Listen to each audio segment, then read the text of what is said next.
हिंदू इंतखाब संधि, मुसलमानों से नफरत, यूरोप, यूके, अमेरिका और कनाडा के अंदर। अमेरिका की तरफ से नए टैक्स या टैरिफ और हार्वर्ड यूनिवर्सिटी के बारे में एक दिलचस्प रिपोर्ट।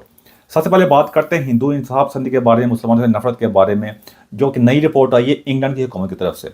उन्होंने अपने कंसर्न शो किए और इसी तरह के मिलते जुलते मामला जो कनाडा के अंदर आए हैं। अब इसको बताने से पहले आपको ये अपने जेहन में रखें कि इसी तरह के मामला जो है थे जब हमारी मुल्क की हुकूमत कर रहे थे, डिवाइड एंड रूल। अक्सर गोरों के बारे में कहा जाता है कि ये तकसीम करो और हुकूमत करो, इसके मामला के ऊपर चलते हैं। उसी तरह आप देख सकते हैं, इसी वजह से आज भी हम इन्हीं के जो कहते हैं इनडायरेक्ट किस्म की एक गुलामी के अंदर फंसे हुए हैं। आपस में दुश्मनी वो कश्मीर के चक्कर के अंदर है। ये थोड़ी सी अब तमहीद बंदी ताकि इस बात को समझ सकें। अब इंग्लैंड की एक नई रिपोर्ट आई है इंग्लैंड की हुकूमत की तरफ से, या पुलिस का खास तौर पे आई है उनकी तरफ से, अभी रिलीज नहीं हुई लेकिन उसके बारे में मामले बताए हैं। उन्होंने कहा कि जो इंग्लैंड के अंदर जो इंतखाब संधि फैल रही है उसके अंदर, और मुसलमानों से नफरत वगैरह जो है, उसमें सबसे ज़्यादा किरदार जो है वो हिंदू जो इंतखाब संध किस्म के लोग हैं उनका है। उसमें अपने कई पॉइंट बताए हैं। उनमें जो खास पॉइंट जो दो चार हैं उसमें ये है कि नंबर वन बात है कि हिंदुओं के जो इंतखाब पसंद एलिमेंट जो हैं जो इंग्लैंड के अंदर हैं, वो जो यहाँ की जो राइट विंग पार्टी है, फार राइट पार्टी, मैं इसके बारे में मुकम्मल वीडियो मौजूद है, आप जाकर चेक कर सकते हैं। ये वो लोग होते हैं जो अपने मुल्क से जिनके अंदर बहुत ज़्यादा अपने मुल्क से मोहब्बत का चक्कर, मोहब्बत नहीं आप कह सकते, या वो होते हैं वतन परस्ती जो होती है। जैसे पाकिस्तान के अंदर नहीं हम कहते हैं कि जो रिलीजियस जो होते हैं, मजहबी इंतखाब पसंद किस्म के लोग जो होते हैं ना, आसान ज़बान के अंदर, उनको आप कहते हैं फार राइट। उसी तरह का मामला यहाँ के ऊपर होते हैं जो अपने वतन परस्ती के ऊपर किसी को पसंद नहीं करते, किसी गैर मुल्की को अपने मुल्क के अंदर, वो कहते हैं कि हमारा मुल्क जो है सिर्फ अपने लोग ही होने चाहिए। तो वो ये एक किस्म की बात है। मैं उससे इख्तलाफ नहीं करता, हर बंदे को अपना हक है, अपने मुल्क के अंदर हमें हक है ना, तो मेरा उससे इख्तलाफ नहीं, मैं आपको सिर्फ डेफिनेशन पेश कर रहा हूँ। तो उन्होंने कहा, इन्होंने इल्ज़ाम लगाया कि हिंदू इंतखाब पसंद के जो लोग हैं जो यहाँ पे इंग्लैंड वगैरह में रहते हैं, इन्होंने उनके साथ मिलकर आपस में कहते हैं जो मामला किए हैं और मुसलमानों से नफरत में इजाफा किया। खास तौर पर इन्होंने नाम इस्तेमाल किया टॉमी रॉबिन्सन का, जो इस वक्त जेल के अंदर है। इन्होंने कहा कि ये वो बंदा जो उसको माना जाता है कि उस तरह का बंदा, उसके कई मामला हैं। हालांकि उसके कई मामलों के साथ मैं इख्तलाफ नहीं करता, मैं फ्रीडम ऑफ स्पीच के हक में होता हूँ कि आपको आज़ादी राय की आज़ादी होनी चाहिए। पहले आप बात अगली सुने वो क्या कर रहा है। कोई बंदा भी कोई भी बात कर सकता है, उसके बाद आप देखें कि उसकी बात का गलत बात क्या है, उसको और ठीक क्या है, फिर उसको ऐसे काउंटर करें। किसी को शट डाउन कर देंगे ना तो कुछ देर शट डाउन कर सकते हैं, उसका नतीजा हम अमेरिका में देख चुके हैं। काफ़ी देर में शट डाउन करने की कोशिश की है, कैसे वोट डाल के दोबारा फिर डोनाल्ड ट्रंप को ले आए हैं। ऐसे ही हुआ ना, यही मामला यूरोप के वगैरह के अंदर हो रहे हैं, बाकी मामला तो हो रहे हैं। ये जो जो मामला था ना फ्रीडम ऑफ स्पीच का, इज़हार राज़ी के चक्कर के अंदर ये सब कुछ एक्सपोज होता जा रहा है। तो cut the long story short यही है कि उन्होंने ये इल्ज़ाम लगाया। दूसरा उन्होंने इल्ज़ाम लगाया कि जो हिंदू वगैरह जो यहाँ के जो इलेक्शन वगैरह होते हैं उसके अंदर जाकर ये कहते हैं धांधली वगैरह करने की कोशिश करते हैं अपने मामला के जरिए। यानी इंग्लैंड इल्ज़ाम लगा रहा है कि जो इंडिया के जो हिंदू वगैरह है ना, जो हैं यहाँ पे उनके इलेक्शन के अंदर कर रहे हैं। और क्योंकि इन्होंने कहा कि इन्होंने कहते हैं जो इलेक्शन वगैरह हुए हैं, खास तौर पे जो लेबर गवर्नमेंट इस वक्त चल रही है, उन्होंने कहा जो इन्होंने हमारे खिलाफ कैंपेन चलाई थी इस बात के ऊपर कि, और खास तौर जो 2000 कहते हैं जो 2019 के जो इलेक्शन होते हैं उसके अंदर। तो तीसरी बात उन्होंने कही, यूरोप के अंदर जितने भी दहशतगर्दी के वाक़यात जो इंतखाब संधि फैल रही है, नॉर्वे से लेकर यूरोप, नॉर्वे में पता होगा वहाँ पे 2011 में वाक़या पेश आया था, उनके सिटीजन ने कई लोगों को मार दिया था इंतखाब बंदी के चक्कर के अंदर। उन्होंने कहा जो हिंदुजा जो है ना, जो एक माइंड सेट है इंडिया के अंदर, जो पार्टी का माइंड सेट है जिसको मिलाया जाता है कभी कभी बीजेपी के साथ, भारतीय जनता पार्टी जिसका इस वक्त ज़्यादा मोदी साहब हैं, कहते उनसे उन्होंने अपने कहते हैं मुतासर होकर ये सारे मामला किए हैं। तो ये उन्होंने रिपोर्ट पेश की। इस तरह के मामला कनाडा के अंदर भी इलेक्शन होने जा रहे हैं, तो उन्होंने भी यही कहा कि इंडिया जो है उनके इलेक्शन के अंदर धांधली वगैरह करने की कोशिश कर रहा है। उन्होंने इसी तरह का इल्ज़ाम पाकिस्तान पर लगाया। उन्होंने कहा ये अपनी जंग को यहाँ पे ले आए हुए हैं, तो इंडिया वाले भी अपना किरदार अदा कर रहे हैं और पाकिस्तान भी किरदार अदा कर रहे हैं। ये तो मैं कहीं आपका रिपोर्ट लेकर सकूँ, लेकिन इसका मेरा ये न्यूज़ चैनल नहीं है, मैं आपके रिपोर्ट लेकर तो अपना एनालिसिस पेश करने की कोशिश करता हूँ। अब मसला ये है कि कितने अफसोस की बात है कि ये जो इस वक्त हुकूमत जो चल रही है ना, ये यहाँ के इन्होंने मुल्क का बुरा हाल कर दिया। 8 महीने में इस मुल्क को कहाँ पर जा दिया भाई। आप अपने को दुनिया की ज़बरदस्त डेमोक्रेसी जमहूरियत कहते हैं, जो लॉ का सिस्टम कहते हैं, ज़बरदस्त पुलिस है हमारा, ये है हमारी सीक्रेट एजेंसीज हैं, MI5 MI6 उसका नाम ले रहे होते हैं। आप ये इस तरह की रिपोर्टें पेश कर रहे हैं, आपका काम रिपोर्टें पेश करना नहीं, आपका काम एक्शन लेना है। इसलिए मैं इस बारे में मुकम्मल वीडियो मौजूद है। ये हर चीज़ में नाकाम हो चुके हैं, पूरी तरह एक्सपोज हो चुके हैं। ये डिवाइड एंड रूल यहाँ पे इतनी नफरत बढ़ती जा रही है, इनसे खुद बिल्कुल तौर पे इनकॉम्पिटेंट है, हर लिहाज से बिल्कुल नाकाम हो गए। इनकी NHS चेक कर लें, यानी अस्पताल का सिस्टम चेक कर लें, पुलिस बिल्कुल नाकाम हो चुकी है, जराइम बिल्कुल कंट्रोल नहीं कर सकते। बस इल्ज़ाम लगा के ना साइड पे, दूसरे पर इल्ज़ाम लगा खुद अपने साइड पे हो जाओ उस चक्कर के अंदर। ट्रांसपोर्टेशन, स्कूल चेक कर सकते हैं। अब लोग कहेंगे ये तो थे रह की रहे हैं, और मैं उसका जवाब कई दफ़ा दे चुका हूँ, भाईजान कोई ऑप्शन नहीं रह गई हुई ना।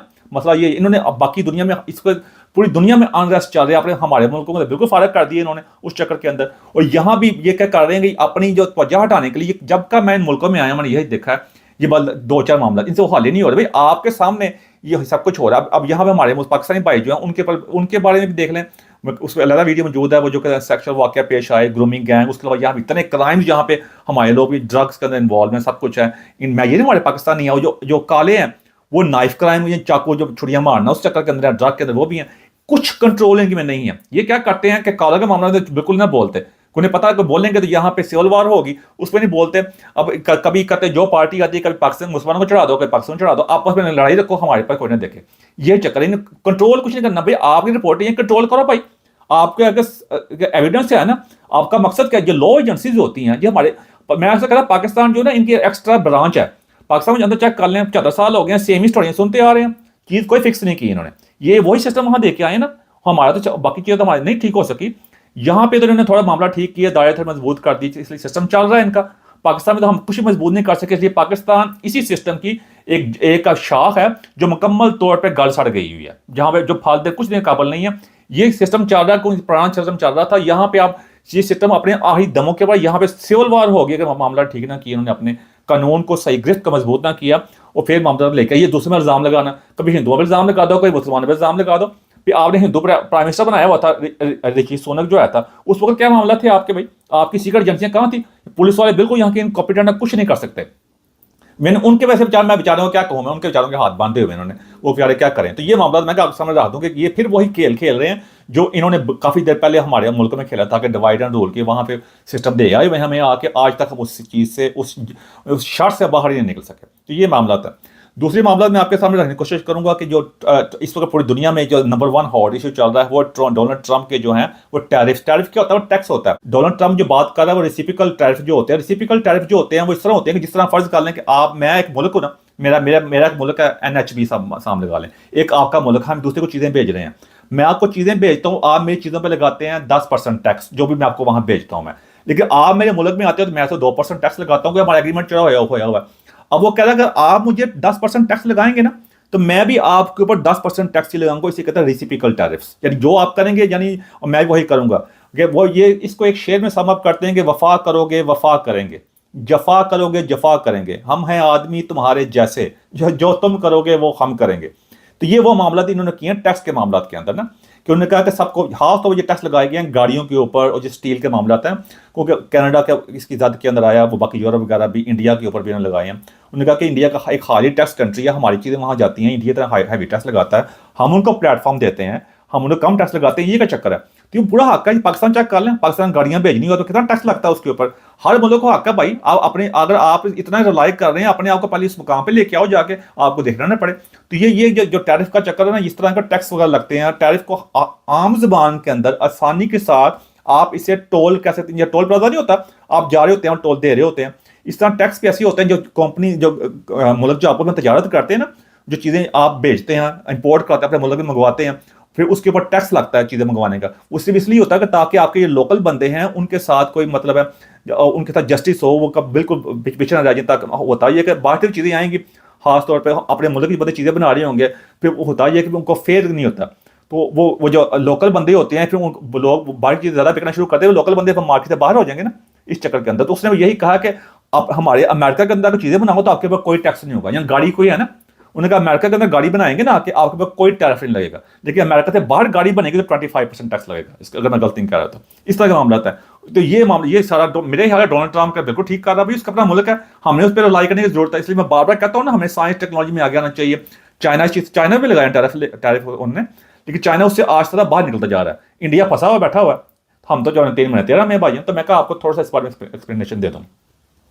अब हार्वर्ड यूनिवर्सिटी के बारे में बात करते हैं। हार्वर्ड यूनिवर्सिटी के बारे में किसने नहीं सुना होगा, दुनिया की टॉप यूनिवर्सिटी है, वहाँ मुझे पढ़े हुए लोग होते हैं, दुनिया में कहाँ नहीं पहुँचते, जिस तरह ऑक्सफोर्ड और कैम्ब्रिज यूनिवर्सिटी है, ये बेनजी भुट्टो भी हार्वर्ड यूनिवर्सिटी में गई हुई हैं।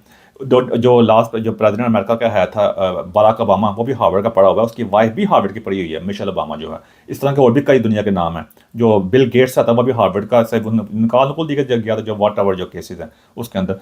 तो मैं बताऊँ हार्वर्ड यूनिवर्सिटी में, ये यूनिवर्सिटी क्या इनका दादा लगाएंगे, इनके जो इंस्टीट्यूट हैं, जो एजुकेशन इंस्टीट्यूट में, उनका कितना बजट होता है, ऐसे नहीं दुनिया में आगे पहुंचे हुए।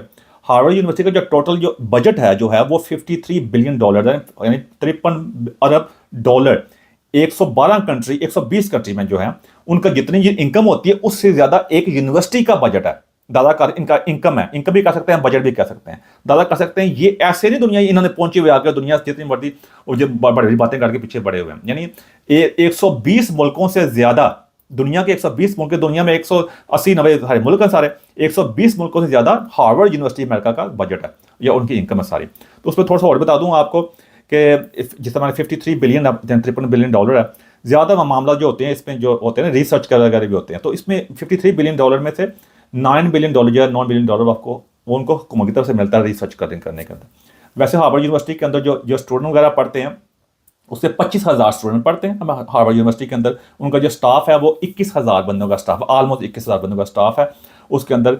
और जो 55% स्टूडेंट है, 55% स्टूडेंट है, उनको फाइनेंशियल सपोर्ट मिलती है। यानी कई दफा बंदे जो उनको वजीफा वगैरह अब मिलता है ना, जो उसको तो स्पॉन्सर वगैरह होता है, उनको पैसे कर देते हैं आने के लिए। हालांकि इतना ज़्यादा बजट है यूनिवर्सिटी का, लेकिन अमेरिका के कितने ज़्यादा लोगों के पास, बेचारों के पास पैसे नहीं है यूनिवर्सिटियाँ स्कूल जाने के लिए। ये भी एक लादा बहस है, लेकिन मैं थोड़ा बता दूँ इसके बारे में। उसमें यह है कि इनकी अपनी ज़मीन है, इनकी रिसर्च है, जो पैसे इनको मिलते हैं उसको फिर आगे इन्वेस्ट करते हैं वहाँ शेयर्स के अंदर कहीं जगह पर जाके, ताकि उससे प्रॉफिट कमा सकें, उन्हें अपने आगे चल सकें। वैसे इनको ज़मीन भी बहुत ज़्यादा है, इनके म्यूजियम है, इनकी 5,000 एकड़ से ज़्यादा सिर्फ इनकी ज़मीन है भाई यूनिवर्सिटी की। तो ये मगर थोड़ा सा आपको साथ ये भी थोड़ा बता दूँ ताकि आप लर्न कर सकें। मैंने पहले कहा कि मेरा मकसद ये होता है कि आपके सामने दुनिया की जो खास किस्म के जो मामला जो इस वक्त हो रहे हैं आपके सामने पेश करूँ, ताकि आप उसे लर्न भी कर सकें, वेल इक्विप हो सकें, और जब भी कहीं बैठे हों तो इसको अच्छी तरह जान सकें दुनिया में होकर आप अपने होल से बाहर आएँ और नफरत से बाहर आएँ। सही तरह चीज़ों को जानने की कोशिश करेंगे तो फिर हम आगे बढ़ सकते हैं। और एक तरीका है कि हमें साइंस में, टेक्नोलॉजी में, इनोवेशन के अंदर, रिसर्च में, एजुकेशन में और एआई में आगे आना पड़ेगा, और खुद ही को कार बुलंद देना कि हर तकदीर से पहले खुदा बंदे से खुद पूछ बताते रजा क्या है। एंड को मेरी को ऐसी बात जब क्वेश्चन लगी इस बात चाहता हूँ मैं। Thank you very much.